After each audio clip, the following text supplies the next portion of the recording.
First of all, what is happening now? A journalist getting to put out an expose about a group being trained at a security facility, though we're told that it is no more a security facility. The government says that it is not a militia, but a group being trained. They're looking for jobs.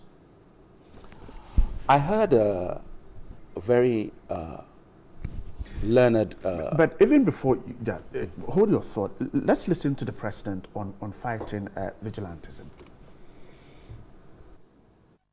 The people of Ghana do not deserve to be toyed with in such a reckless manner. The very concept of political violence is offensive and shames us all who are in politics. That is why that I'm determined that hopefully the impending dialogue between the two major political parties, the New Patriotic Party and the National Democratic Congress, who between them regularly take more than 95% of the vote in elections, who have provided all the 7 governments of the Fourth Republic, and who are the only 2 parties currently represented in Parliament, should succeed.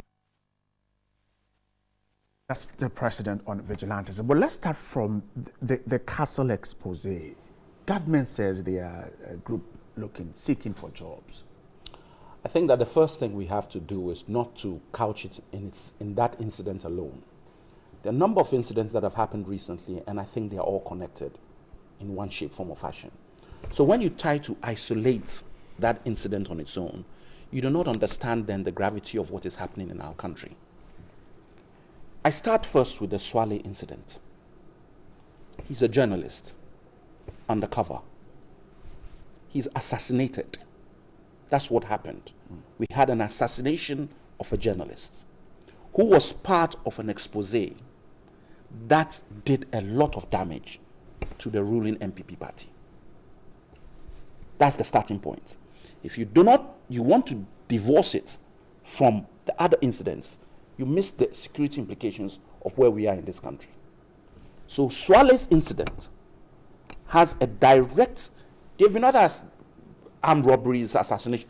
This one was of a journalist, and I'm a criminal lawyer. When you begin to look at motive, who has a motive? Why did the police ask certain people to come for questioning? Because they look at who would have a motive for dealing, has nothing to do with the NDC. Absolutely nothing to do with the NDC in terms of motive. Others were questioned. Put that aside. You come to the second incident, Ayawasu West Wagon. Here again, you have people who are armed, who, on the face of what we are hearing from the commission or whatever, we do not even know whether they are legally formed under national security. Does national security even have the power to arm people to the teeth? How did they recruit them? Some of these people may have records. What was the criteria used to give them arms after 3 weeks training? Where they said they went there because they had intel. If their intel is as good as the men they sent out there, it's not worth the paper or the salt is written on. Because here's intel that the IGP did not know about. He did not know about the operation. And the people who were in that, who should have known. He says it's normal. Fine. Not to keep the IGP in. He doesn't know about it. The commander who is supposed to be in the area is not in part of the position. People from national security, they said there's a process. In our country, when you get that type of intel, at even national security level, or even an election process, the first port of call is the police. Why weren't the police asked to carry out this operation? And if the police are unable to, or it escalates, you always have the military on standby to back them. What national security should be given information. They are not supposed to have an armed group of people to go in there. And all these people in there who we appear, we had the gentleman, he used to be a polling station agent called Double for MPP. once again, MPP is involved in this. The house that was attacked was the NDC person's house. So you have a situation which has created a furor and uproar in this whole country, and it has got nothing to do with NDC. Point number 2, motive for this. We are coming home to MPP. Then you come now with your question. People being trained at the castle. And some, I listened to, I forget his name, listened to one of these security experts, and he made a very important point. He said, we have reached a point in our country that people should stop playing semantics, using language. It's not, there are 2 courts in this country. Court of law, go and play your semantics there. Court of public opinion, as far as most people on the street are concerned, this is a militia. As far as the people on the street are concerned, you can twist it any way. My own brother, Kojo Bonkruba, welcome to the club of politics. You know, he used to, when he was a radio presenter, he could do, now he's in the fray, real hot, he's seeing it for real. And he has to be careful, because his own people are now telling him that what you are putting out is wrong. So he's at straight loggerheads with his former bosses, as to, and he's a journalist himself. So we have to be careful. What do they want to show that something is a militia? We've had an incident at Oswego where people have been shot. People are in hospital. So now when you put that thread running right through, this government has serious questions to answer. And the way they are going about it is wrong. Because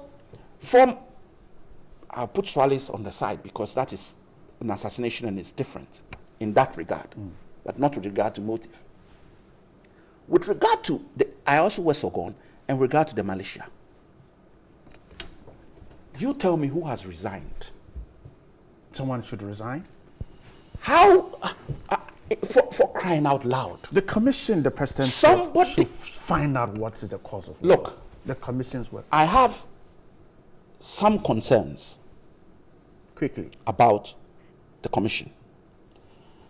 You know, if we are not careful, it can give an outlet for future prosecutions to be stifled. A crime has been committed. Whatever the commission is doing or not, why haven't we arrested somebody, regardless of what the commission is doing? Arrest people, put charges, bail them, don't give bail. They were quick to call Ofosu Ampofo. In 2 seconds, he was to be invited. Why hasn't anybody been picked up? Why? Because they work with us. Who gave the order? There are 3 tiers in that matter. Those that gave the order, in fact, who formed it first? That's the first point. Is it legal? Can it be done? 2, you've formed it, they've come out. Who gave the order for them to be deployed? Was the procedure that is there? Then who, when they were shooting, who gave? Yeah, look, when you fire a weapon on a range, I was a cadet for 7 years. Right. If you are given 5 rounds of ammunition and you fire, if you count 4 shells, they can't find the 5th one, you won't leave the range that day. You must bring back all the empty shells to show that they were fired. And if you didn't fire one, then this is the live round. When you have a weapon, it comes with certain responsibilities. For 7 years I was a cadet. The amount of training I went through in that 7 years on weapons, I have a healthy respect and I know what one has to do with weapons. So please, how does a person who is on the ground, a crime scene where people have fired, the police are not even able to come and gather the shells. Individuals have now gathered the empty shells and put. Everything is wrong about this operation. The commission's work, everything about it is wrong? No, not the commission. The commission's work, the reason why I can accept it at this stage, even though I don't, in principle, have a problem with it, is that had the commission not stepped in, a lot of cover-up would have taken place. Because now it has exposed a lot of the wrongs, which now have to be righted. So in that regard, it has a positive. But in regard to future prosecutions, we do not want it to become one of those because you know nobody at the commission was cautioned. You know the caution statement. Nobody is cautioned. You come, you speak. If you're not cautioned, nothing you say can be used in evidence against you tomorrow. Okay, we're wrapping up. Mr. Fusampofo's comments, palatable? Yes. Well, as far as the party is concerned, this is a doctor tape. So if that is the position of the party, then somebody should come and say, look, no, it wasn't doctored.